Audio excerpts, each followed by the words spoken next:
Baik, kita mulai pada hari ini, teman-teman semua. Assalamualaikum warahmatullahi wabarakatuh. Hari ini kita membahas teman-teman semua dosa yang menggelisahkan jiwa. Tadi Uma katakan di awal bahwa tidak ada seorang pun yang tidak pernah berbuat dosa. Semua dari kita pernah berbuat dosa. Namun yang terbaik adalah bukan mereka yang tidak pernah berbuat dosa. Yang terbaik adalah mereka yang bertaubat ketika mereka melakukan dosa-dosa. Hati nurani manusia itu adalah cenderung pada kebaikan. Sehingga ketika kita melakukan dosa, dia pasti gelisah.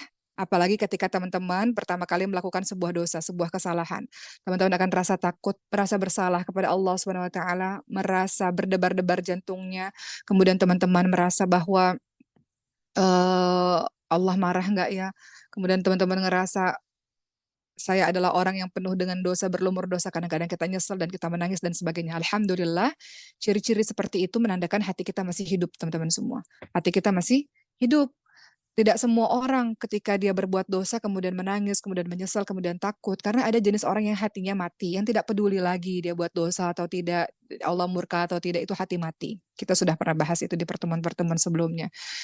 Allah Subhanahu wa taala memang adalah zat yang senantiasa mengampuni kita. Az-Zumar 53 selalu mengulang-ulang ayat tersebut.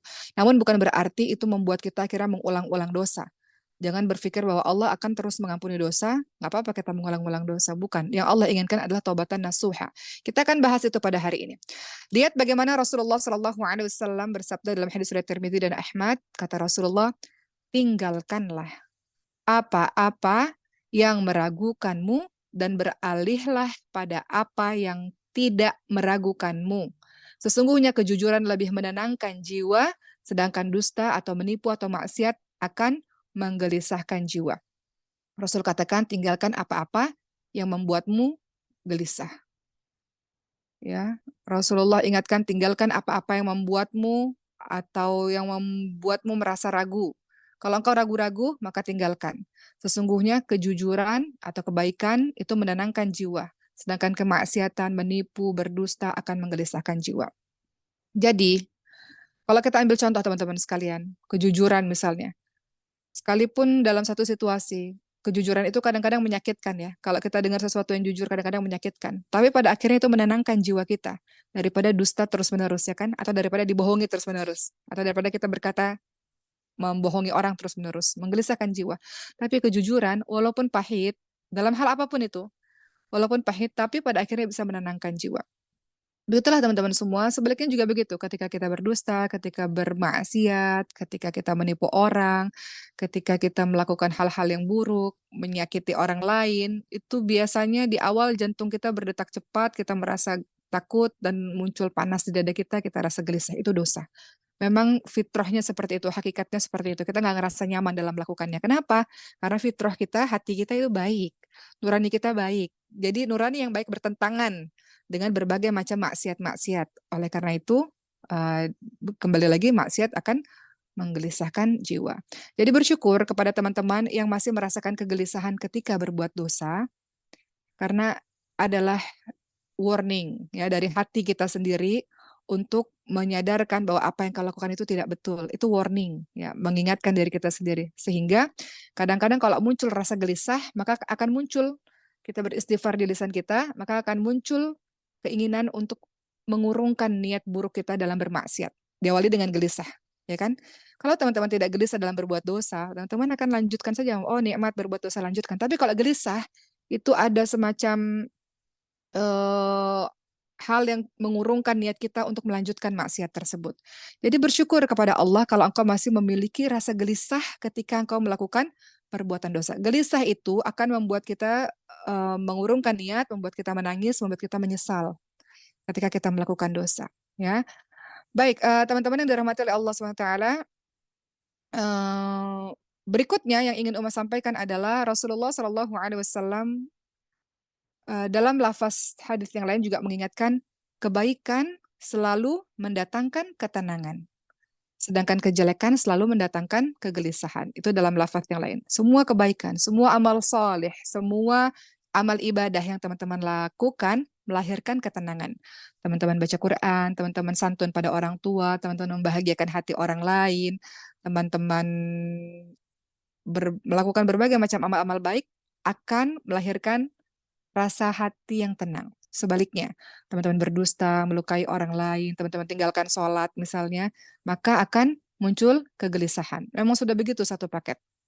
Ya, Eh, dalam lafaz yang lain juga Rasulullah SAW ingatkan, kebaikan adalah dengan berakhlak yang mulia, sedangkan kejelekan atau dosa adalah sesuatu yang menggelisahkan jiwa. Ketika kejelekan atau dosa tersebut dilakukan, tentu engkau tidak suka hal tersebut nampak di tengah-tengah manusia. Fitrahnya kalau kita buat dosa, kita itu malu untuk memperlihatkannya di depan manusia. Dosa itu apa? Dosa itu adalah segala sesuatu yang menggelisahkan jiwa dan kita tidak ingin orang lain tahu itu dosa. Seharusnya. Dosa adalah segala sesuatu yang menggelisahkan jiwa dan kita tidak ingin orang lain tahu. Kenapa? Kita nggak mau dosa itu tersiar, terlihat di tengah-tengah masyarakat. Maka aneh kalau ada orang yang berbangga dengan dosanya. Aneh teman-teman sekalian kalau ada orang yang justru menciarkan, memamerkan dosa-dosanya. Maka kata Rasulullah ada jenis dosa yang tidak akan pernah diampuni oleh Allah Subhanahu wa taala. Apakah itu? Dia buat dosa di malam hari. Kemudian Allah sudah tutup aib itu. Kenapa Allah tutup aib? Kenapa Allah tutup dosa kita? Karena Allah ingin memberikan kesempatan kepada kita untuk bertaubat. Jadi Allah masih jaga nama baik kita. Allah masih sembunyikan dosa dan maksiat itu. Tapi ada jenis orang yang sudah Allah tutup dosanya, Allah sudah tutup maksiatnya, tapi di pagi hari dia menceritakan dengan kebanggaan, memamerkan, membuka dosa kepada orang lain. Begitu pula ketika siang hari dia buat maksiat, dan Allah sudah tutup dosanya di siang hari, di malam hari dia ceritakan dengan bangga dosa itu kepada orang lain. Jadi dosa yang sudah ditutup, dia buka sendiri tanpa rasa malu. Inilah kata Rasul, dosa-dosa yang tidak diampuni oleh Allah Subhanahu wa taala. Sudah Allah tutup, engkau sengaja buka-buka seperti itu. Enggak ada rasa gelisah dalam hatimu, justru rasa bangga karena melakukan dosa tersebut. Ini dosa yang tidak diampuni oleh Allah. Karena hakikatnya dosa itu apa tadi? Segala sesuatu yang menggelisahkan jiwa. Kita gelisah, kita takut, kita menangis, kita beristighfar, kita rasa Allah marah sama kita. Kita, ya Allah, saya udah belajar agama, ya Allah, saya tahu ayat-ayat ini, ya Allah, masih saya lakukan ini. Itu sejatinya dosa yang menggelisahkan jiwa. Dan kita nggak mau dosa itu terlihat oleh orang lain. Namun ada jenis-jenis orang yang dengan berbangga, dengan sadar diri membuka dosa-dosa mereka, itulah dosa yang tidak akan pernah diampuni oleh Allah Subhanahu wa taala. Teman-teman, tahukah sampai-sampai kadang-kadang dalam kehidupan kita, kita ini dalam keadaan yang bingung ya. Kita bingung, ya Allah, saya melakukan ini, ya Allah, melakukan perbuatan ini, ya Allah, benar nggak apa yang saya lakukan ini, ya Allah? Atau kita yakin ini salah, ya Allah, tapi saya nggak pernah bisa berhenti, ya Allah, susah keluar dari maksiat ini, ya Allah. Apa yang harus kita lakukan kalau kita dalam posisi bingung seperti itu? Ini salah nggak ya, yang saya lakukan benar nggak ya? Atau, ya Allah, saya tahu ini salah, ya Allah, tapi saya nggak bisa berhenti, ya Allah, akan maksiat ini, ya Allah. Ada rasa bingung dalam hati kita, ada rasa gelisah dalam hati kita, gundah gulana dalam hati kita. Kemudian apa kata Rasulullah SAW ketika kita menghadapi hal seperti ini dalam kehidupan kita?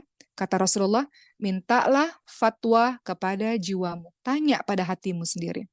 Minta jawaban kepada hatimu sendiri. Rasulullah mengulang ini sampai 3 kali. Minta fatwa pada hatimu, minta jawaban pada hatimu, tanya pada hatimu sendiri. Kenapa? Karena kebaikan lagi-lagi adalah sesuatu yang menenangkan jiwa dan menenteramkan hati. Tanya pada hatimu, kalau engkau melakukan ini, engkau tenang, engkau tentram, hatimu damai. Lakukan. Kalau engkau lakukan ini, engkau rasa hatimu gelisah, engkau takut, hatimu terasa panas, itu adalah sebuah dosa yang menggoncangkan hatimu. Maka kata Rasul, kalau engkau menghadapi situasi yang bingung, tanya aja pada hatimu yang paling jujur, yang bisa menjawab berbagai macam kegelisahan yang akan hendak engkau lakukan ini. Jadi apa? Hadis ini sebenarnya hendak menunjukkan kepada kita, kalau kita melakukan sesuatu, maka merujuk kepada hati kita. Apakah hati kita yakin? Apakah hati kita takut? Apakah hati kita ragu? Tanya pada hati kita sendiri. Jika jiwa dan hati kita tenang, maka itu adalah suatu kebaikan. Ya, namun kalau hati kita gundah, hati kita gelisah, maka itu termasuk dosa dan keharaman. Kenapa? Lagi-lagi nurani kita itu adalah baik ya, teman-teman semua. Asalnya adalah baik. Begitulah teman-teman dirahmati Allah Subhanahu wa taala, kita lihat ketika kita berbuat dosa dan maksiat, tentu bertanya kepada hati itu adalah sesuatu yang masih ragu ya. Tapi kalau kita tahu bahwa itu adalah sebuah dosa besar, misalnya zina kah, apa kah, nggak perlu tanya pada hati lagi karena sudah yakin bahwa itu adalah sebuah perbuatan maksiat. Baik, hati-hati teman-teman semua. Ada keadaan hati yang betul-betul sudah kotor, sudah menghitam, sudah terlalu banyak berbuat dosa. Jadi nggak bisa lagi tuh tanya pada hatimu karena sudah terlalu sering berbuat dosa. Kenapa? Ada keadaan hati yang penuh dengan kekotoran, keadaan hati yang sudah menghitam karena dosa yang dilakukan berulang-ulang, hati yang sudah tertutupi dengan noda hitam ini, kriterianya, ciri-cirinya adalah dia tidak kunjung berhenti dalam berbuat maksiat. Jadi nggak bisa lagi tanya kepada hati ketika hati itu sudah mati ya, sudah nggak peduli akan dosa atau tidak dosa. Teman-teman lihat dalam surah Al-Mutaffifin ayat ke-14, Allah Subhanahu wa taala ingatkan, A'udzubillahi minasyaitonirrajim. Kalla bal rana 'ala qulubihim ma kanu yaksibun. Kata Allah, sekali-kali tidak demikian. Sebenarnya apa yang selalu mereka usahakan itu untuk menutupi hati mereka. Maksudnya apa? Jika hati kita tertutupi dengan maksiat, maka sebenarnya sulit bagi kita untuk mendapatkan petunjuk kebaikan dari hati kita sendiri. Para ulama mengatakan kalau hati sudah gelap, hati sudah kotor, hati sudah sedemikian hitamnya karena dosanya terlalu banyak, maka amat sulit hati kita untuk mengenal petunjuk kebenaran. Surah apa tadi? Surah Al-Mutaffifin ayat ke-14. Sebenarnya apa yang selalu mereka usahakan itu untuk menutupi hati mereka. Ya, jadi di sini kita bisa lihat adalah kalau kita lihat teman-teman semua, Rasul memang katakan kalau terjadi apa-apa minta fatwa pada hatimu. Tanya kepada hatimu. Hatimu akan memberikan petunjuk. Tapi ini nggak berlaku untuk hati yang sudah hitam, hati yang sudah banyak melakukan maksiat. Karena kalau hati sudah sedemikian gelap, dia sulit mengenal petunjuk kebenaran, petunjuk kebaikan. Seperti itu. Jadi hati yang bisa ditanya adalah hati yang masih merasa gelisah, hati yang masih merasa takut, hati yang masih merasa gundah ketika dia berbuat dosa. Hati yang sudah hitam, sulit untuk mengenal petunjuk kebenaran. Hati yang sudah hitam, sulit membedakan ini baik atau salah, ini dosa atau enggak. Sulit teman-teman semua. Baik, Uma ingin menyampaikan setelah tadi kita tahu, alhamdulillah bersyukurlah kepada Allah kalau hati kita masih gelisah. Bahkan ada seorang teman berkata, aku berbuat dosa besar. Dan setelah itu, 5 menit setelah itu aku menangis kepada Allah, ambil air wudhu, dan kemudian aku sholat taubat.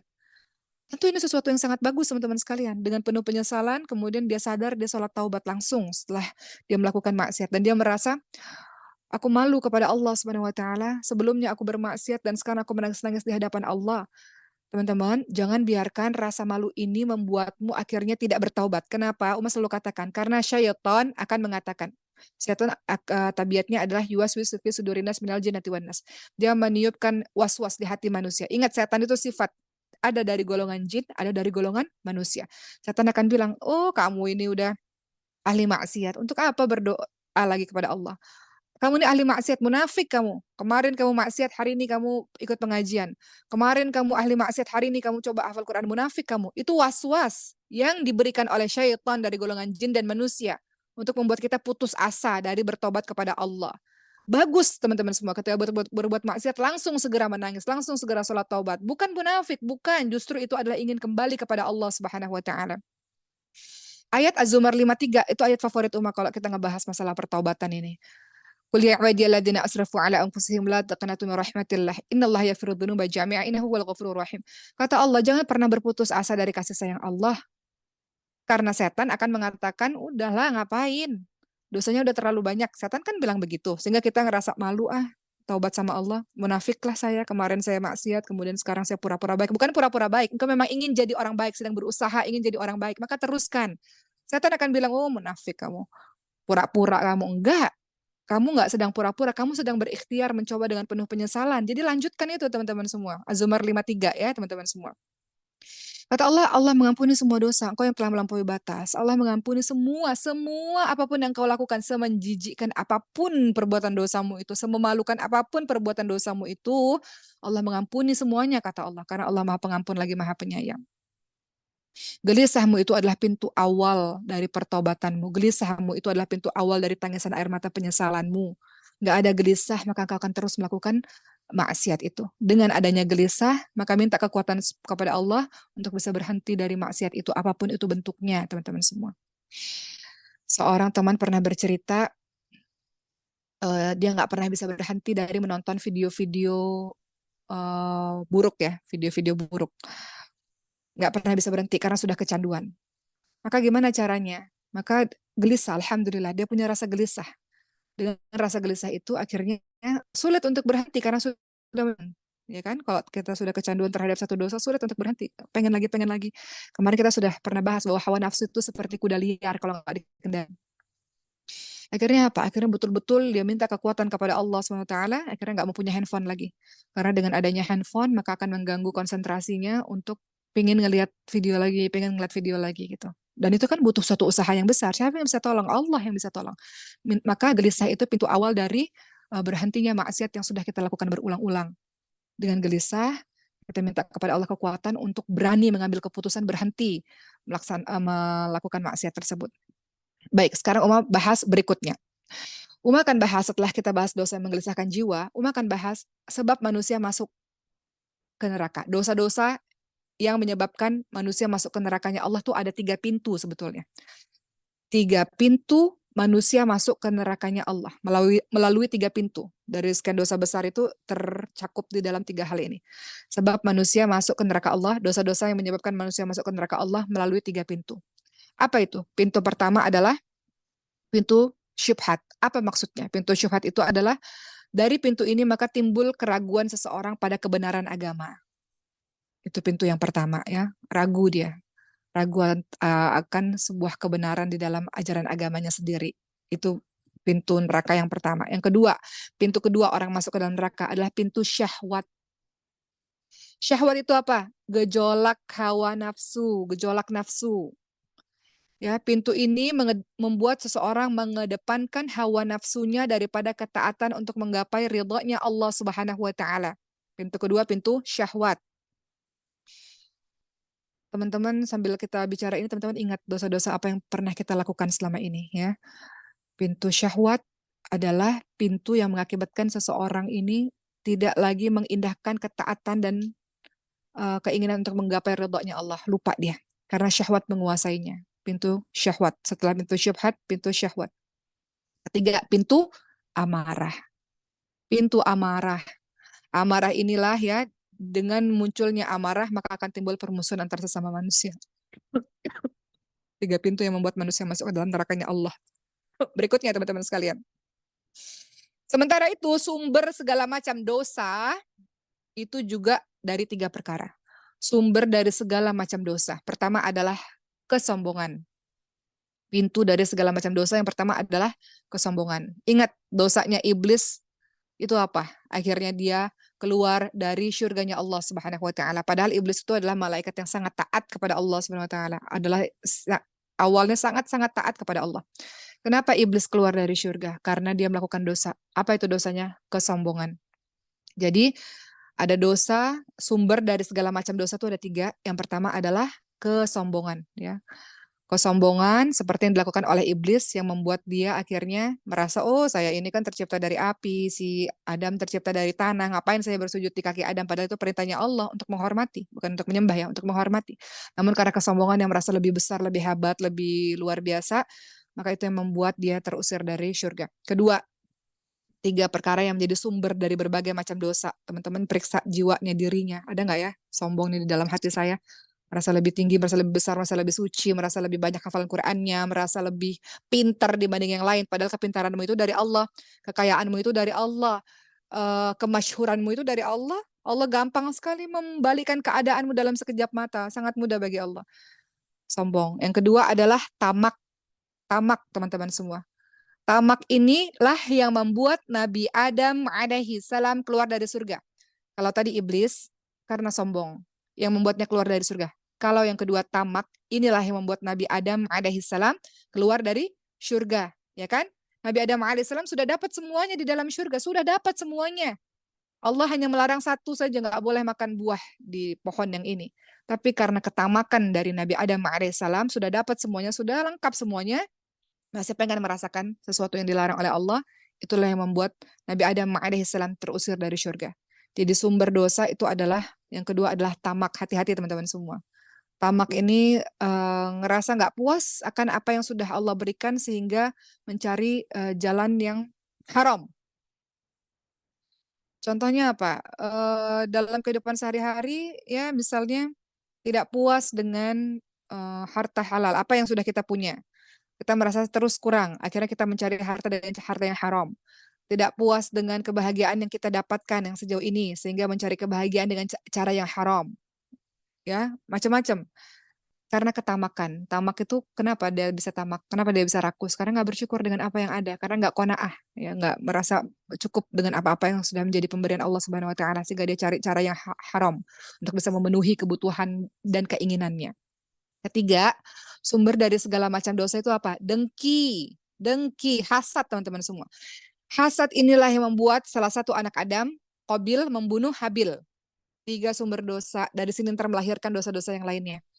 Mulai dari tadi sombong, tamak, dan juga dengki. Qabil itu iri sama Habil. Qabil ngerasa, oh si Habil ini tampan, punya istri yang cantik, kemudian kurbannya diterima oleh Allah, sementara saya enggak, akhirnya dia membunuh kan. Apa dosa dosa di muka bumi ini yang pertama kali itu kan pembunuhan yang dilakukan Qabil kepada Habil. Jadi sekarang setiap orang yang ada pembunuhan itu dosanya mengalir kepada Qabil karena Qabil yang menginspirasi untuk berbuat seperti itu. Gitu. Jadi itulah teman-teman semua, ulama mengatakan barang siapa yang terbebas dari tiga sifat ini, hasadkah, kemudian tadi apa, tamak, kemudian sombong, kata ulama, maka dia akan terlindung dari berbagai macam kejelekan dan dosa. Barang siapa yang terbebas dari tiga sifat ini, ya, yaitu sombong, tamak, dan kemudian hasad atau dengki, maka dia akan terlindung dari berbagai macam kejelekan. Ketahuilah, kekafiran, kata ulama, berasal dari sifat sombong. Maksiat berasal dari sifat tamak, dan sikap melampaui batas dan kezaliman berasal dari sifat dengki atau hasad. Mau ulangi lagi, ulama mengatakan barang siapa yang terbebas dari tiga sifat, yaitu tadi sombong, tamak, dan hasad, ya, maka dia akan terlindung dari berbagai macam kejelekan-kejelekan dan keburukan-keburukan. Ketahuilah bahwa kekafiran itu berasal dari sifat sombong, maksiat berasal dari sifat yang tamak. Tamak, nggak ngerasa cukup, jadi nyari terus memperturutkan hawa nafsunya, tamak, rakus dia. Ketiga adalah sikap melampaui batas dan kezaliman berasal dari sifat dengki, hasad atau dengki. Ya, sifat sombong yang membuat iblis dalam kekafirannya, ya kan? Karena namanya sombong itu adalah menolak kebenaran dan meremehkan manusia, itu sombong. Rasulullah ingatkan dalam hadis riwayat Muslim, sombong adalah menolak kebenaran dan juga meremehkan manusia, itu sombong. Ya, sifat sombong ini membuat seseorang sulit masuk surga yang penuh dengan kelezatan-kelezatan. Apa kata Rasulullah SAW dari Ibnu Mas'ud radhiyallahu anhu? Tidak ada masuk surga, tidak akan pernah ada yang masuk surga, yaitu orang yang di dalam hatinya terdapat kesombongan walaupun sebesar semut. Hadis riwayat Muslim. Ya, kalau itu tadi sombong. Kalau sifat tamak atau rakus, sifat tamak atau rakus itu membuat seseorang terjerumus dalam maksiat. Lihat tadi Nabi Adam alaihissalam bisa keluar dari surga, kenapa? Disebabkan memakan tanaman-tanaman yang haram untuk dimakan. Maksiat ini berasal dari sifat tamak. Maksiat yang kita lakukan dari sifat tamak. Orang yang terjerumus dalam perzinaan, berzina, berdua-duaan dengan lawan jenis tanpa mahram, kemudian melihat video atau gambar-gambar yang buruk gitu ya, atau yang porno dan sebagainya. Itu semua terjadi karena sifat tamak. Nggak cukup dengan apa yang sudah dilihat, nggak cukup dengan apa yang sudah didapat, karena tamak, makanya terjerumus pada sifat seperti itu. Rakus itu bukan hanya berkaitan dengan harta teman-teman semua, tapi rakus juga berkaitan tadi ya, berzina dan sebagainya. Karena nggak ngerasa cukup dengan apa yang sudah Allah berikan kepadanya, jadi dia cari dengan yang haram. Sifat dengki itu membuat seseorang melampaui batas, membuat orang, sumber dari sifat dengki akan membuat orang bersikap zalim kepada orang lain, jahat kepada orang lain. Ngelihat temennya punya rumah baru, ngelihat temennya punya pasangan yang baik, punya anak-anak yang sehat, muncul sifat dengki, iri di dalam hatinya, yang dia menginginkan agar dia harus lenyap kebahagiaan dia. Saya nggak suka ngelihat kebahagiaan dia. Gimana caranya agar bisa melenyapkan kebahagiaan dia? Akhirnya dia melakukan berbagai macam cara untuk melenyapkan kebahagiaan orang itu. Entahlah dengan mencuri, ya kan? Itu kan awal asal muasalnya itu dari apa? Dari dengki, mencuri, dia ambil harta orang lain karena ada iri, ada dengki di sana ya. Atau dia bisa bunuh saudaranya sendiri dengan latar belakang iri dan dengki ini. Itulah tiga sifat yang harus kita jauhi teman-teman semua. Insya Allah dengan kita menjaga tiga sifat ini ya. Tadi apa? Iri atau dengki, kemudian sombong, kemudian tamak, maka akan terhindar dari berbagai macam kejahatan. Baik. Teman-teman yang dirahmati oleh Allah SWT, tadi kita sudah bahas mengenai dosa yang menggelisahkan jiwa. Kita juga sudah bahas tentang tiga dosa yang menjadi sumber dari berbagai macam dosa. Sebelum Uma lanjutkan dengan ternyata dosa yang menggelisahkan jiwa, kalau kita terus-terusan berbuat dosa akan mendatangkan musibah, Uma mau menyampaikan sedikit kepada teman-teman semua tentang berbagai macam dosa yang harus kita ketahui. Supaya kita tahu ya tentang dosa-dosa ini. Kita tahu ada dosa kecil, ada dosa besar, ya kan? Dosa-dosa besar itu apa aja sih? Dosa-dosa besar itu adalah dosa yang ada ancaman nerakanya. Itu dosa besar tuh. Kalau di dalam Quran ada ancaman nerakanya, ada kalimat Allah laknat atau Allah murka atau dikenai siksa, itu dosa-dosa besar. Dosa kecil gimana? Kita akan bahas sedikit nanti. Walaupun sudah kita bahas di pertemuan-pertemuan sebelumnya, tapi kita akan bahas sedikit supaya kita tahu apa yang kita lakukan ini termasuk dosa besarkah atau dosa kecilkah yang menggelisahkan jiwa kita. Baik, sebelumnya teman-teman sekalian, teman-teman lihat dalam surah An-Nisa ayat ke-31, ya. Allah Subhanahu wa taala berfirman, "A'udzubillahi minasyaitonirrajim, in tajtanibu kaba'ir ma tunhauna anhu nukaffir ankum sayyi'atikum wa nudkhilkum mudkhalan karima." Dalam surah An-Nisa ayat 31, Allah Subhanahu wa taala berfirman, teman-teman nanti lihat dan teman-teman baca artinya, teman-teman tadabbur. Kata Allah, "Jika kamu menjauhi dosa-dosa besar di antara dosa-dosa yang dilarang kamu mengerjakannya, niscaya Allah akan hapus kesalahan-kesalahanmu, dosa-dosa yang kecil. Kalau kamu jauhin dosa-dosa besar, kata Allah, Allah akan menghapus dosa-dosa kecilmu dan kami masukkan kamu ke dalam syurganya Allah Subhanahu wa taala." Surah An-Nisa ayat 31. Teman-teman lihat juga dalam surah An-Najm 32. Allah Subhanahu wa taala berfirman, yaitu orang-orang yang menjauhi dosa-dosa besar dan perbuatan keji yang selain dari kesalahan-kesalahan kecil. Sesungguhnya Allah Maha Luas lagi Maha Mengampuni. Jadi kita lihat gimana caranya supaya Allah mengampuni dosa-dosa kita. Jauhi dosa besar, Allah akan mengampuni dosa-dosa kecil kita. Pertanyaannya, dosa-dosa besar itu apa aja sih? Dosa-dosa besar itu apa aja teman-teman semua? Seperti yang teman-teman tahu ya, Rasulullah SAW mengingatkan dalam hadis surat Bukhari, Muslim, ya ada yang bilang dosa besar itu zina. Boleh teman-teman komentar di durhaka pada orang tua, Masya Allah. Teman-teman boleh komen ghibah, Masya Allah. Uma akan bahas sedikit yang sudah teman-teman tahu. Kata Rasulullah dalam hadis surat Bukhari, Muslim, ya jauhilah 7 dosa yang membinasakan, dosa-dosa besar. Kata Rasulullah, jauhilah dosa-dosa besar. Kita lihat kita termasuk nggak di dalamnya? Pernah mengerjakan nggak di dalamnya? Yang pertama tentu adalah syirik. Ya, syirik kepada Allah Subhanahu wa taala, itu perbuatan zalim. Kata Luqmanul Hakim dalam surah Luqman ayat 13, "Ya bunayya, la tusyrik billah, inna syirka la dzulmun adzim."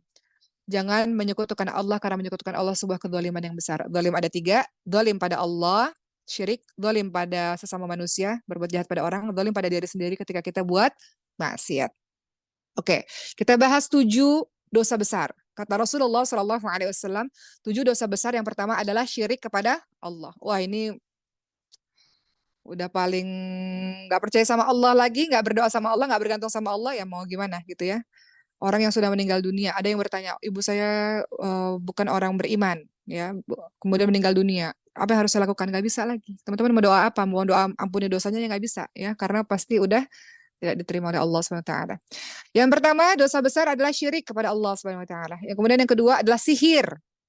Sihir ini dosa besar. Jangan pernah main-main sama sihir. Jangan pernah bekerja sama dengan para dukun. Jangan pernah melakukan rukyah-rukyah tidak syar'i.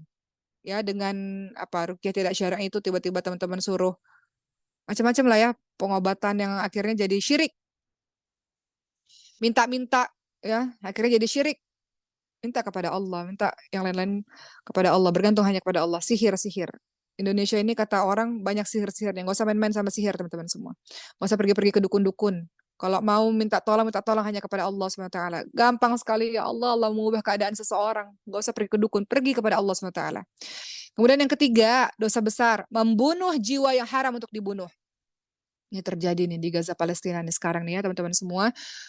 Dalam Islam, Masya Allah, kalau kita bunuh satu orang yang tidak bersalah, tidak ada kepentingan apapun, maksudnya bunuh satu orang, diibaratkan seperti kita membunuh seluruh orang. Menghilangkan satu nyawa itu seperti kita menghilangkan seluruh nyawa. Jadi betapa nyawa itu berharga dalam agama Islam ini. Nggak boleh kita melakukan pembunuhan kepada jiwa yang haram untuk dibunuh. Yang ketiga, ya. Ini mungkin kita pikir, oh jauh lah, nggak mungkin saya melakukan. Belum tentu loh teman-teman semua. Beberapa saat sampai hari ini dari pesantren Maskarul Hufaz kita mengajar di lapas ya, di penjara. dilapas. Ada kasus-kasus yang melakukan pembunuhan, nggak sadar loh. Kadang-kadang kalau kalau ada seseorang yang membunuh itu nggak sadar. Ada satu kasus di mana ketika ditanya kenapa Bu bisa masuk, kasusnya apa? Karena cemburu. Ya karena cemburu, kemudian gelap mata, ngelihat pasangannya bersama dengan yang lain, akhirnya nggak sadar ya, nggak sadar tiba-tiba terjadi pembunuhan. Begitulah teman-teman semua ya, ataupun yang lain-lain ya, termasuk tadi ya, karena iri dengki itu Qabil membunuh Habil, padahal saudaranya sendiri. Jadi ini sudah diingatkan oleh Rasulullah SAW, dosa besar adalah membunuh jiwa yang haram untuk dibunuh, kecuali di lewat jalan yang benar, dalam perang misalnya, dalam perang ya, itu beda lagi. Dalam perang pun, Masya Allah, Islam ini luar biasa loh teman-teman semua. Islam ini memiliki panduan-panduan perang. Nggak boleh bunuh perempuan, nggak boleh bunuh anak kecil, nggak boleh merusak tanaman, nggak boleh merusak tempat ibadah, nggak boleh membunuh orang yang sedang beribadah, dan sebagainya. Indahnya ajaran Islam ini, Masya Allah. Keempat, apalagi dosa besar yang keempat? Riba. Makan riba, nanti kita bahas lagi ya, makan riba. Yang kelima, makan harta anak yatim. Oh, buat lembaga, buat yayasan, anak yatim piatu, orang banyak sedekah, dimakan harta sedekahnya. Makanya banyak orang nggak mau sedekah, karena apa? Karena lembaganya nggak amanah misalnya. Dia memperkaya dirinya dengan harta yang diberikan untuk anak yatim, misalnya. Keenam, apa? Lari dari medan perang. Yang harusnya bareng-bareng ya, menjaga tanah airnya, misalnya menjaga apa kelompoknya, terus tiba-tiba lari dari medan perang. Ini pernah terjadi di masanya Rasulullah pada saat perang Uhud tahun 3 Hijriyah. Pada saat itu ada 1.000 pasukan muslim. Tiba-tiba ada orang munafik. Munafik namanya Abdullah bin Ubay bin Salul. Hati-hati dengan orang munafik teman-teman semua. Karena depannya sama kayak kita. Ibadah sama kayak kita. Tapi dia menusuk dari belakang. Kalau orang yang jelas-jelas berbeda, kelihatan jelas. Tapi orang munafik itu samar-samar ya. Dan dia memprovokasi. Ngapain perang, ngapain mati sia-sia seperti ini. 300 orang nggak jadi perang. Lari dari medan perang. Karena orang munafik ini, Abdullah bin Ubay bin Salul. Lari dari medan perang ya, yang harusnya kita berjuang bersama-sama membela tanah air misalnya. Lari dari medan perang termasuk dosa besar karena berkhianat teman-teman semua. Ketujuh, menuduh wanita beriman dengan tuduhan berzina. Hati-hati nih. Menuduh wanita baik-baik berzina. Ini bahaya ya. Jadi tadi apa? Dosa-dosa besar yang pertama tadi berbuat syirik, ya, memalingkan salah satu ibadah kepada selain Allah, ya. Kita sebutnya musyrik ya, teman-teman sekalian. Kemudian berikutnya kalau syirik ini teman-teman lihat dalam surah An-Nisa 48. Uma lagi bahas tentang dosa-dosa ya. Turunan dari dosa yang menggelisahkan jiwa. An-Nisa 48 teman-teman lihat, sesungguhnya Allah tidak akan mengampuni dosa syirik, dosa yang nggak akan pernah diampuni oleh Allah, dan Dia mengampuni segala dosa selain syirik. An-Nisa 48. Ancaman Allah kan. Ini kan kena tadi mau katakan dosa besar itu kalau ada ancaman di dalam Quran, berarti itu termasuk dari dosa besar. Uh, Kemudian tadi dosa yang kedua kita review sedikit, sihir. Teman-teman lihat dalam surah Al-Baqarah ayat ke-102, sihir. Allah Subhanahu wa taala berfirman, "A'udzubillahi minasyaitonir rajim. Wa yata'allamuna minhuma ma yufarriquna bihi bainal mar'i wa zawjihi." Al-Baqarah 102, kata Allah, maka mereka mempelajari dari kedua malaikat itu apa yang dengan sihir itu mereka dapat menceraikan antara suami dan istri. Ya, sihir itu dahsyat, bisa menceraikan suami istri, sihir itu bisa membuat seseorang sakit, ya kan? Bahkan bisa membuat orang meninggal dunia, sihir itu. Nah, sihir itu benar adanya. Kita percaya pada hal-hal yang gaib, sihir itu benar adanya. Teman-teman lihat dalam surah Al-Baqarah ayat 102, hanya setan-setan kafirlah ya yang mengerjakan sihir. Mereka mengajarkan sihir kepada manusia. Setan-setan yang kafir kan, kalau kita lihat jin ya teman-teman semua, jin itu kan ada jin muslim, ada jin kafir kan. Hanya jin sama kayak manusia ini. Jin-jin yang jahat ini ya, jin-jin yang tidak beriman kepada Allah inilah yang kemudian mereka mengajarkan sihir kepada manusia. Tujuannya apa? Untuk menjerumuskan manusia pada kesyirikan. Itu. Itu dosa besar yang kedua tadi, sihir. Jangan pernah main-main sama sihir. Dan bagaimana cara kita agar terlindung dari sihir? Quran, zikir pagi petang. Karena bisa aja loh teman-teman terkena sihir. Ada orang yang dengki sama kita atau ada orang yang sangat mencintai kita. Bisa kena sihir, pelet lah atau apalah itu namanya, bisa kena sihir. Atau orang-orang yang dia melihat kita dengan pandangan yang ain tadi ya, bisa mencelakakan kita. Maka bentengnya kita adalah zikir pagi petang atau Quran. Quran itu zikir, mengingat Allah Subhanahu wa taala. Ketiga tadi apa? Riba, bermuamalah dengan riba. Apa kata Rasulullah dalam hadis riwayat Muslim? Rasulullah melaknat pemakan riba, rentenir. orang yang menyerahkan riba, peminjam, orang yang mencatat riba, sekretaris, dan saksi-saksinya. Kata Rasulullah apa? Mereka semuanya sama, mereka semuanya melakukan yang haram. Ya, riba tuh apa sih teman-teman semua? Segala utang piutang yang di dalamnya ditarik manfaat. Itu adalah riba. Utang piutang itu boleh, tapi tujuannya untuk tolong menolong. Ya, setiap utang yang dipersyaratkan ada tambahan, maka itu adalah haram. Ya, riba ya. Baik, kemudian yang keberapa tadi tuh? Dosa yang keempat ya. Yang keempat, dosa durhaka kepada orang tua. Durhaka kepada kedua orang tua. Teman-teman lihat dalam surah Al-Isra 23. Wa qadara rabbuka alla ta'budu illa iyyahu wa bil walidaini ihsana. Imma yablughanna 'indakal kibara huma ahadukuma aw kilahuma fala taqul lahumā uff wa la tanharhuma wa qul lahumā qawlan karīmā. Kata Allah dalam surah Al-Isra ayat ke-23. Dan Rabbmu memerintahkan supaya kamu jangan menyembah kepada selain Allah.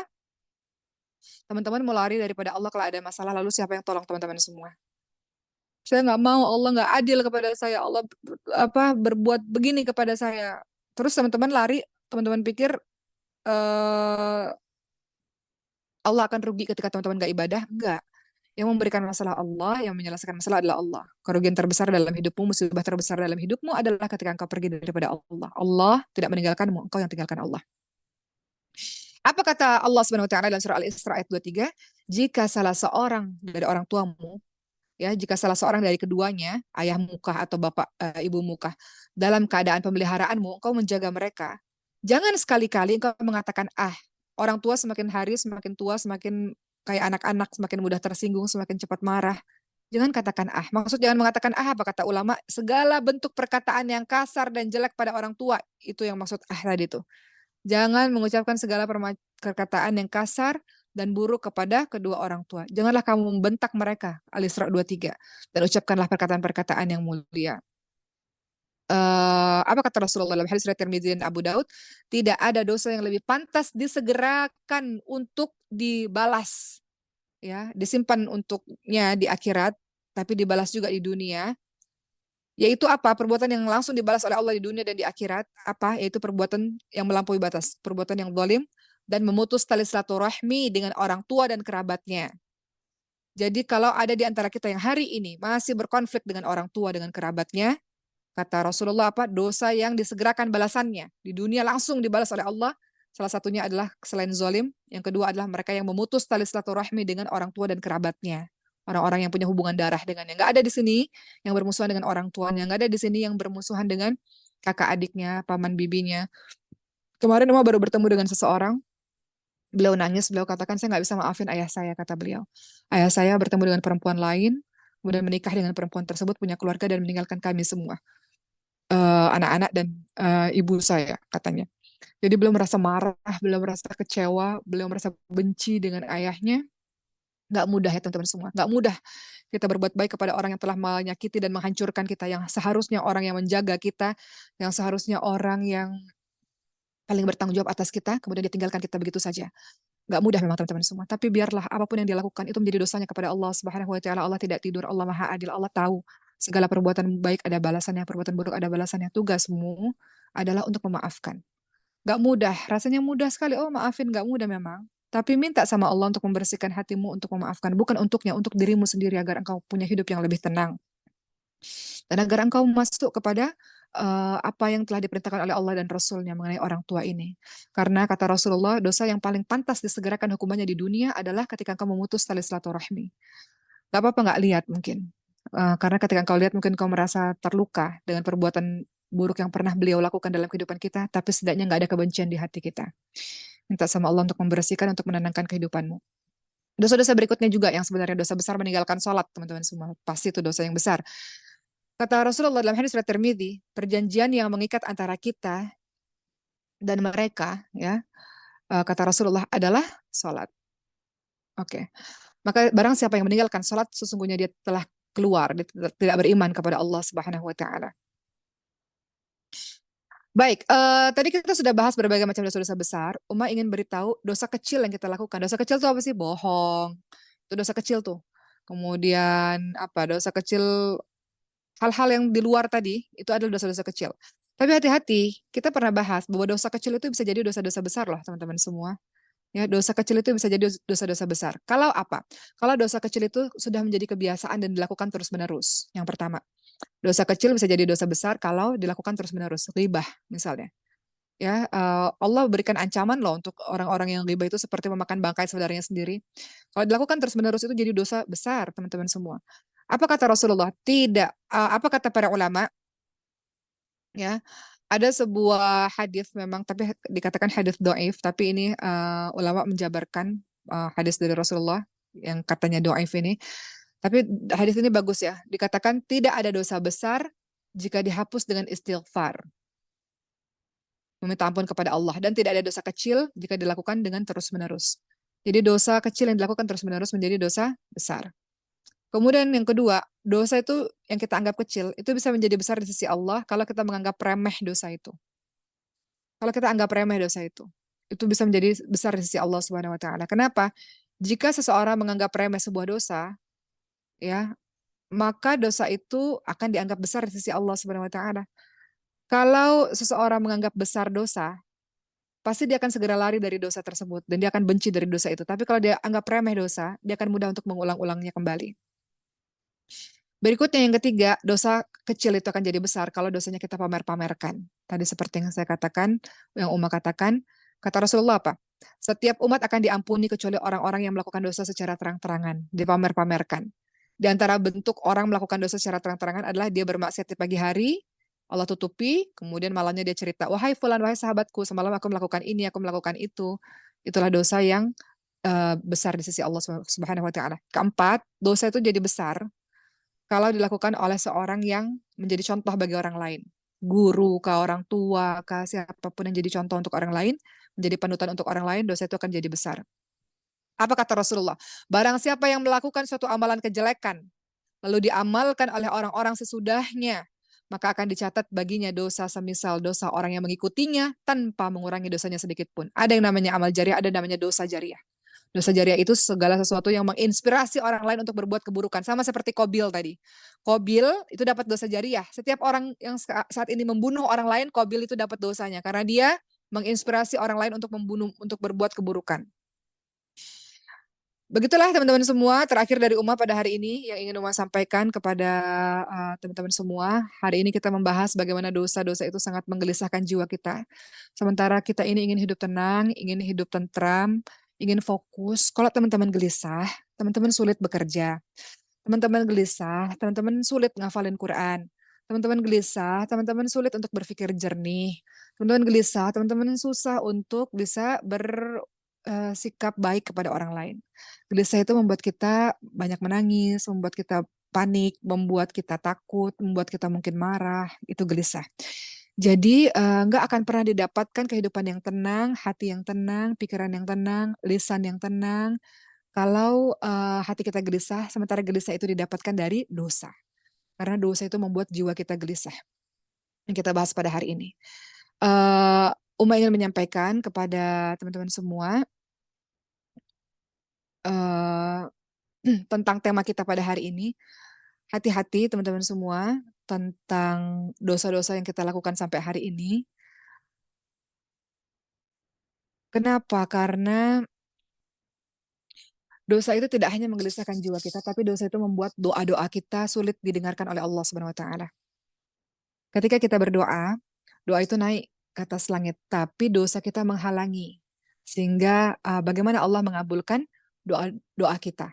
Oleh karena itu dosa itu harus diminta ampunin dulu oleh Allah Subhanahu wa taala supaya dia doanya bisa menembus ke langitnya Allah Subhanahu wa taala. Dan hati-hati dengan dosa. Tidak hanya menggelisahkan jiwa, tidak hanya membuat doa-doa kita tidak dengar oleh Allah Subhanahu wa taala. Dosa juga mengundang musibah datang dalam kehidupan kita. Musibah datang karena maksiat dan dosa. Jadi dosa yang kita lakukan tidak hanya menggelisahkan jiwa, dosa yang kita lakukan membuat doa-doa kita tidak didengarkan oleh Allah, dan dosa yang kita lakukan mengundang musibah datang dalam kehidupan kita. Teman-teman lihat dalam surah Asy-Syura ayat 30 dalilnya. Dan apa saja musibah yang menimpa kamu, maka disebabkan dari perbuatan tanganmu sendiri.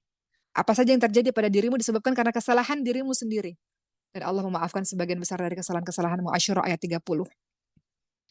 Sayyidina Ali bin Abi Thalib, teman-teman semua, mengatakan, tidaklah musibah turun melainkan karena dosa. Tidaklah musibah turun melainkan karena dosa. Oleh karena itu tidaklah bisa musibah tersebut hilang melainkan karena taubat. Teman-teman ingat-ingat apa ya yang Allah kasih, musibah-musibah apa yang Allah kasih? Kata Sayyidina Ali, tidaklah musibah turun melainkan dosa, dan tidaklah musibah itu akan hilang kecuali dengan bertaubat kepada Allah Subhanahu wa taala. Tadi ya Asy-Syura ayat 30, teman-teman ingat kata Allah apa? Wa ma asabakum min musibatin fabima kasabat aydikum. Dan apa saja musibah yang menimpa kamu adalah disebabkan karena perbuatanmu sendiri, karena kesalahanmu sendiri, ya.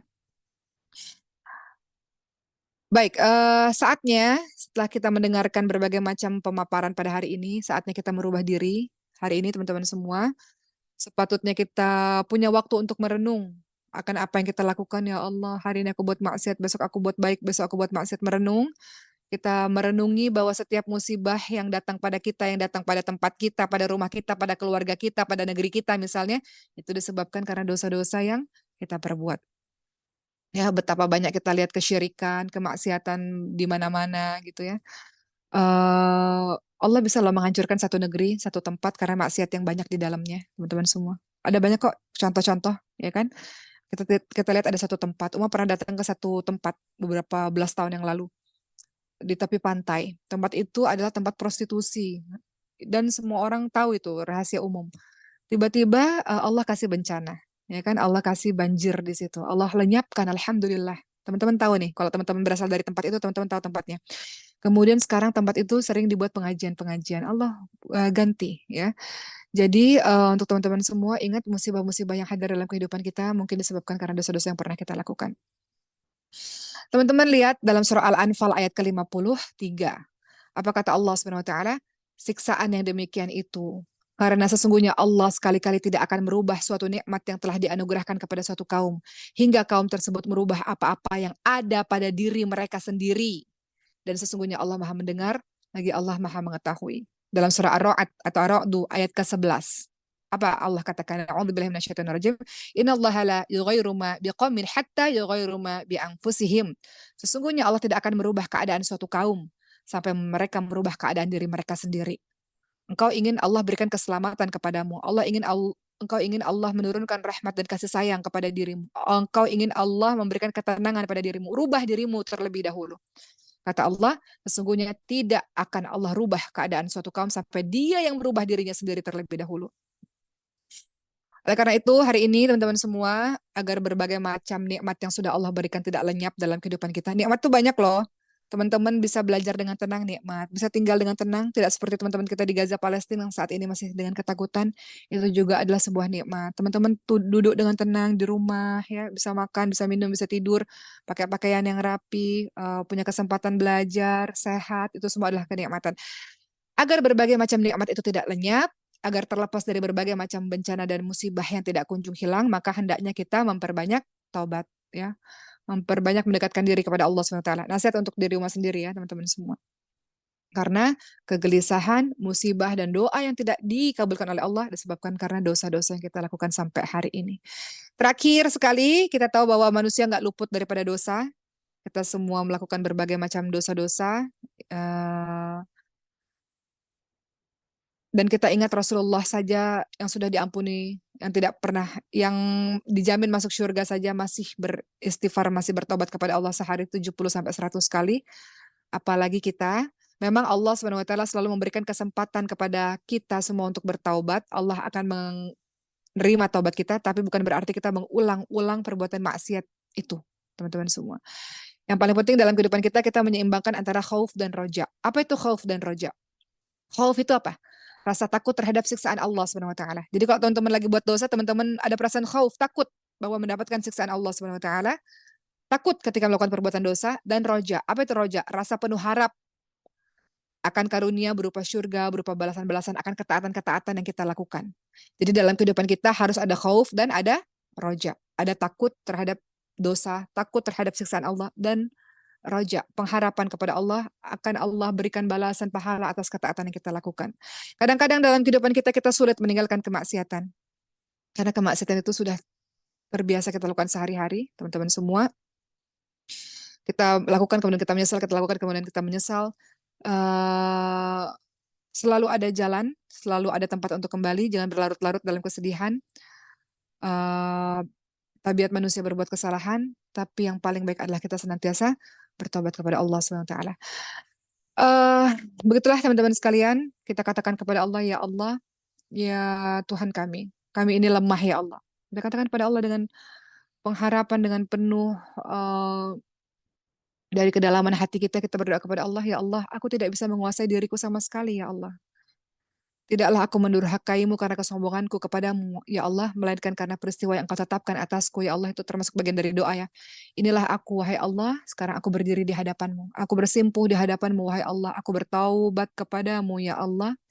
Akan tetapi tolonglah diriku, wahai Allah, ya Rahman, ya Rahim. Tolonglah aku untuk mudah untuk meninggalkan maksiat yang kulakukan. Tuntunlah diriku ini, ya Allah, dari nafsu yang menggelisahkan jiwaku ini, ya Allah. Dari nafsu yang mengalahkanku untuk bisa taat kepadamu, wahai Allah. Sesungguhnya nafsu ini berbahaya sekali, teman-teman semua. Kita minta sama Allah, ya Allah, mudahkan aku untuk mengendalikan hawa nafsuku, ya Allah. Bantulah aku untuk mengendalikannya, ya Allah. Mudahkanlah aku untuk menundukkan hawa nafsuku, ya Allah. Sehingga aku bisa hidup dengan tenang, penuh dengan rahmat darimu, wahai Allah. Begitu ya, teman-teman semua. Alhamdulillah hari ini sudah selesai tema kita tentang dosa yang menggelisahkan jiwa. Semoga ada perubahan dalam diri kita. Setidaknya Allah bantu betul-betul untuk kita bisa mudah dalam meninggalkan sedikit demi sedikit maksiat yang kita lakukan. Atau sekaligus Alhamdulillah. Dan Allah berikan kita kekuatan untuk istiqamah dan bersabar dalam meninggalkan maksiat tersebut. Baik teman-teman semua, terima kasih Alhamdulillah. Hari ini kita nggak ada pertanyaan dulu, karena harus ngajar lagi. Mudah-mudahan ada manfaatnya. Terima kasih yang sudah hadir pada hari ini. Insya Allah Jumat depan kita ketemu lagi. Teman-teman boleh komen di kolom komentar, kira-kira mau temanya apa. Karena selama ini yang kita bahas adalah tentang masalah hati, pembersihan hati dan sebagainya. Teman-teman boleh komen ya, mau tema-tema apa, nanti kita akan bahas dengan tema-tema yang berbeda, mudah-mudahan bermanfaat. Terima kasih. Tentang orang tua, ada yang bilang, Uma mau bahas tentang orang tua, tentang jodoh. Oke, tentang orang tua. Oke, banyak permintaan tentang orang tua. Oke, mudah-mudahan kita bisa bahas tentang orang tua ya, teman-teman semua, insya Allah. Terima kasih untuk hari ini. Wabillahi taufiq wal hidayah. Wassalamualaikum warahmatullahi wabarakatuh.